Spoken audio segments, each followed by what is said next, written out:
All right, this is part 2 of 3.3, 2024.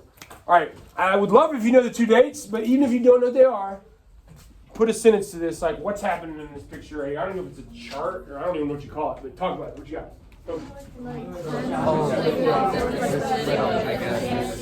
Yeah, even if you don't know the words.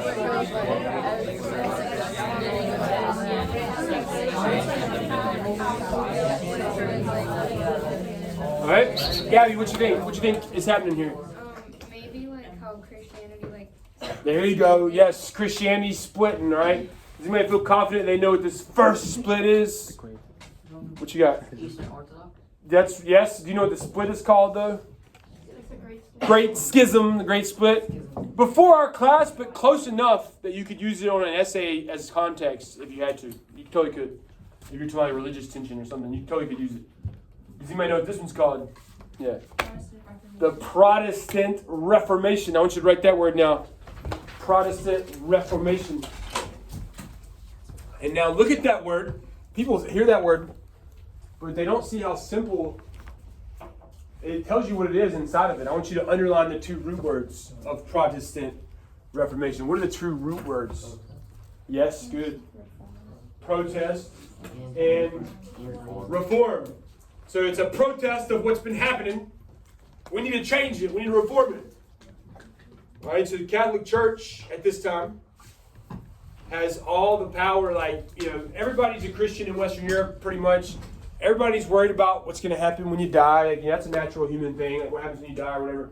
But in this particular time, almost everyone's a Christian. So they have extreme power over most people. And so, how do you think, I want you to try to predict ways that humans are going to abuse that power. How are ways they can take advantage of that? Just try. Go for it. They're going to sell land. Predict so. How the Catholic Church is going to abuse their power they have.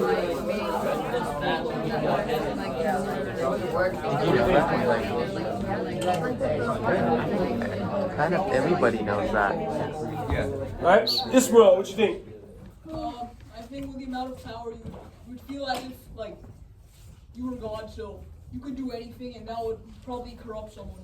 All right, corrupt is a good word. Corruption. All right, their most famous example of corruption. Let me see real quick. I want to do this first. Draw another little bird. We'll get to that in the end. This is our last one for the day, I promise. Little bird. Draw a little bird. Turn this big, long, fancy paragraph into one easy to digest sentence. Like Doc 1 is Martin Luther. What's he saying? Just one sentence. Doc 1 is Martin Luther. If you got a juicy verb, even better. Complain. Pointing out.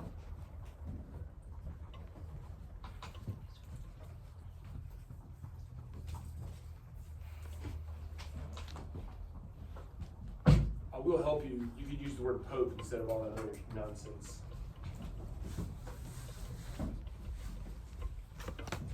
Use pope instead of ruler of Christendom. Just use the word pope in your sentence. Doc 1 is Martin Luther. Celebrating? Complaining about? Is he praising? It's like he's praising to me. That verb sometimes can unlock your point. That verb, if it shows you understand. I might say complain, or calling out, or raising awareness about, or something. Don't make this too hard. What is he saying right here, man? What is he saying? Try to talk to your partner now to confirm your answer now. What is Martin Luther saying about the Pope right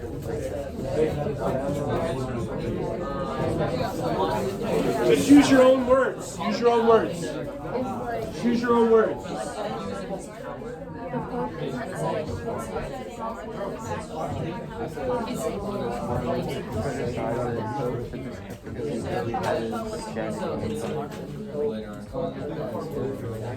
right, Hannah, what you got? I said that Doc One is Martin Luther complaining about how the Pope of St. Peter's is corrupt and how when he said something about it, they kicked him out. All right, that was almost a little too basic. That was good. That was good. That was a good shot. I think, and I know you know this, I think it can be more simple than that. Like, or a little more detailed. Like, he's complaining about how the Pope is, like, super rich. You see that? You see this whole element? The Pope is, like, ridiculously wealthy and powerful. It's out of control, is kind of what he's saying. You're on the right track, though, and that was a good shot. That was a good shot at it. So Martin Luther's complaining about how the Pope is just, like, way too rich and powerful. It's out of control. All right? You know, you see, like, the triple crowns and all this. Like, he's the richest. I forget what it says there. No king can even touch him. All right, I want to draw a ticket. See my ticket on the board? Over there? That's a ticket. That's a ticket. You don't think it's a ticket? I think it's a Which one? A ticket? Yeah. See, you even knew what I was talking about. Exactly. I didn't even point at it, so you knew what the ticket was. Like carpet? Draw a ticket the best you can. Just draw a ticket the best you can. Draw a box, and if you round the corners, usually people think it looks like a ticket. And then write heaven on it. Ticket to heaven. So they're selling these tickets to heaven. And the word for that is indulgences. That is a vocab word you will see. I remember it as, usually when you say you indulge yourself, like you're going to buy something nice for yourself. Like, I'm going to indulge myself and buy some chocolate. I'm going to indulge myself. I'm turning 50 and I'm rich. I'm going to get a Corvette. You know, a new Corvette or something. And try to holler at some young ladies or something. I don't know. I'm going to indulge myself, buy something really. I'm going to get some sushi. I indulge myself for my birthday every year and get like $30, $40 worth of sushi and just crush it.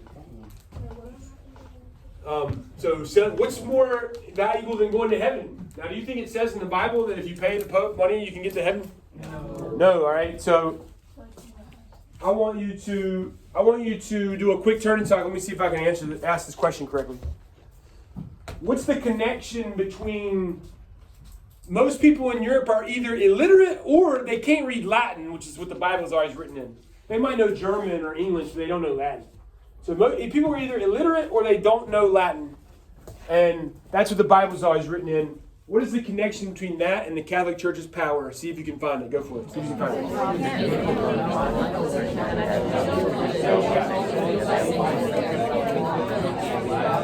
Literacy and the Church's power.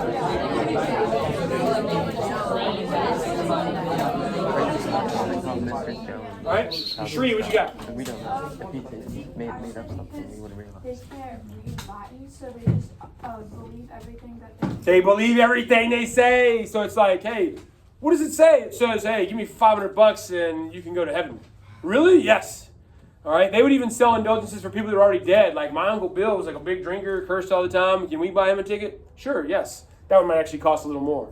And so they get super rich. All right. Now let's also review. It's been a long time since we talked about religions. Back to remember I used somebody's pet as an example, like the Jesus stuff. Whose pet was it? All right, remember I said like before Jesus you had to make all those payments and sacrifices, but try to review what was the whole like even like, the idea of the Jesus sacrifice thing. Like what was the whole point? See, try to review it. Go for it. Try to review it. What is it? How does it work? How do you get to heaven in Christianity? Talk about it. What was it? What's the idea of the whole Jesus? What do you have to do? What do you have to do to get to heaven? What do you have to do to get to heaven?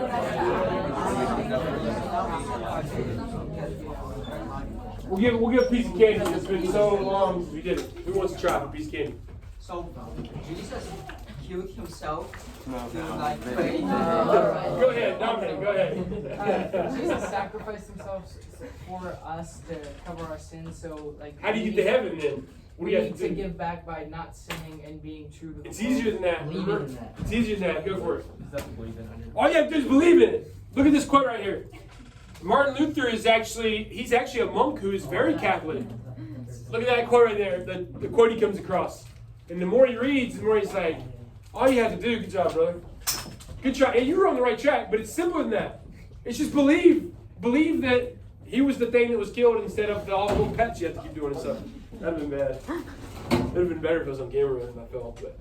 So look at that. So he's like, it's more simple than that. Like we're telling everybody wrong. So this starts the whole thing. Do you know what it's called? He comes up with how many How many people in Nerdy Flex? 95, right? 95 theses under there. 95 theses. Thesis statements, just like we make. He's got 95 arguments where he's like, oh man, that he wants to reform. He doesn't even want to end the Catholic Church. He just wants to reform and fix it, but it ends up becoming this whole thing. All right. Now, as you saw on that chart, if you know a Christian, it's kind of like how we say if you know a Muslim, they're Sunni.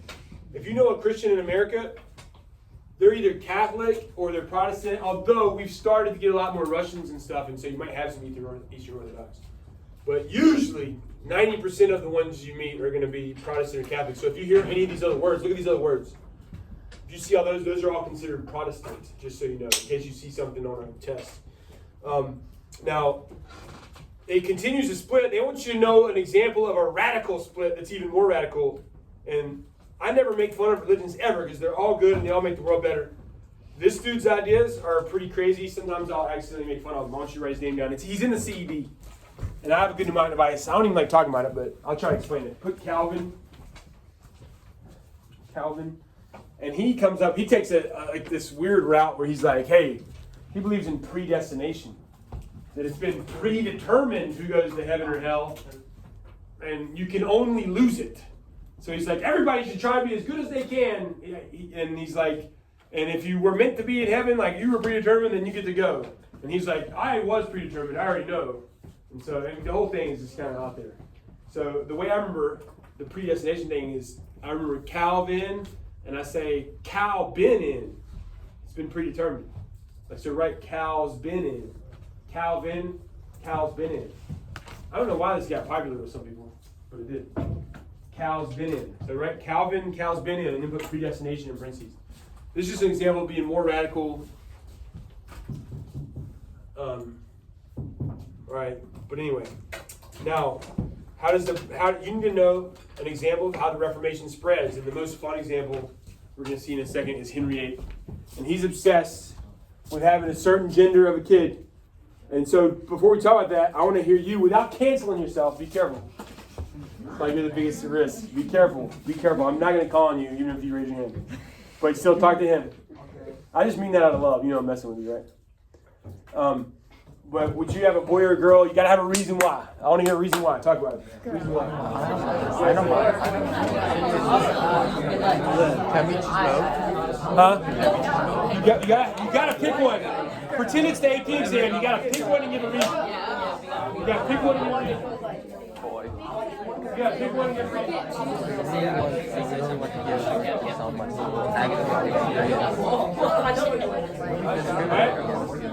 Martina, let's hear some of these. Let's go around the room. It'll be fun. We gotta pick one. This is like AP exam. You can have a lot of ideas in your head, but you gotta pick one and give a reason. Go ahead. Don't feel bad. Nobody's gonna like come back and haunt you and say, "Why are you? I heard what you said, Mr. Jones' class." Just pick one and say why.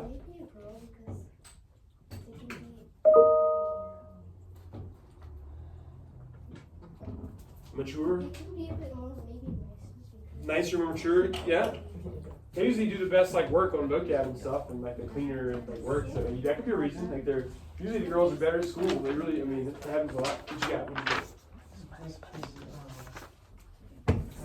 got? Boy, because.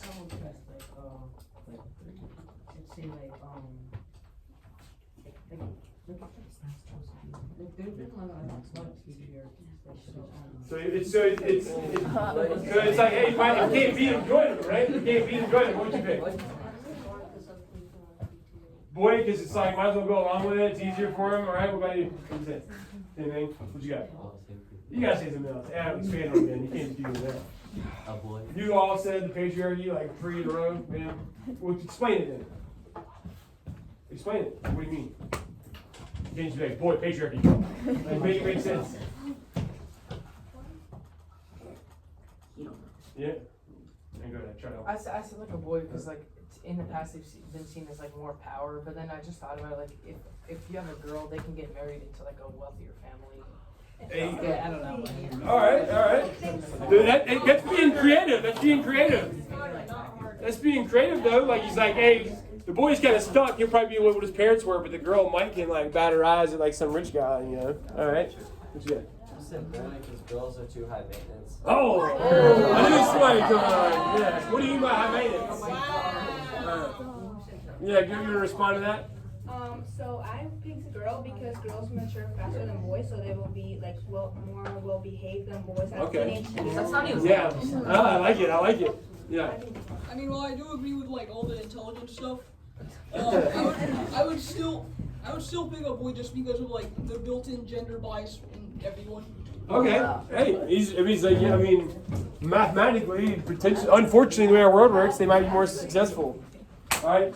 So Henry VIII's obsessed with the same thing. Y'all heard of him before? Big fat Henry VIII. All right. I want you to write Henry VIII on your blue paper. Henry VIII hates his mates. Henry VIII hates his mates because he's easy to remember. He's the one that's gonna like kill some of his wives, cut their heads off.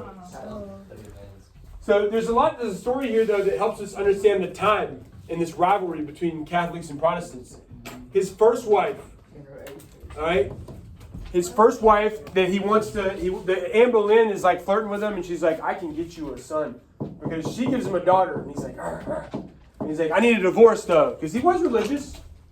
And his first wife there, her dad, I think it's her dad. Her family, anyway, is the King of Spain. All right? So when Henry VIII goes, he needs the Pope's permission because the Pope's in charge of everybody. He said, can I get a divorce? But keep in mind, they mainly travel by water. It was faster. Rome is right here. Who is he closer to, England or Spain? Spain. Way closer. And so the Pope's like, nope, sorry. And keep this in mind, too. Spain is super powerful. Look around the years here. What year does Columbus sail the ocean blue? 1492. So Spain has become extremely powerful and rich, and the Pope's like, nope, I'm not going to do that. And so he's like, screw you then. I'm going to do this whole Protestant thing. And he goes with Anne Boleyn. And she ends up giving him a girl too. And he kills her. All right, chops her head off. Her daughter, though, becomes the Queen of England very famously. She has red hair. It's around the late 1500s, right when they're coming to America. She's famously a virgin. And they name a colony after her. Which is what? Virginia. Isn't that weird? Like when you go visit Virginia, it's like, what is this named after? Some lady's virginity from like 300, 400 years, 500 years ago. Isn't that weird? What a weird thing to put in stone for the rest of time. Yeah. Like a little project that was like I had to prove that there was like a rape that like she had like this one dude that was like real close to her. Yeah. They secretly got married. Yeah. And I had to prove that she like lost her virginity to him. That was something you did in 5th grade? No, well, not that. Oh. You know. Oh, okay. I was like, wow, what a crazy elementary school project. Like, it's like, see, it's like, I mean, all right.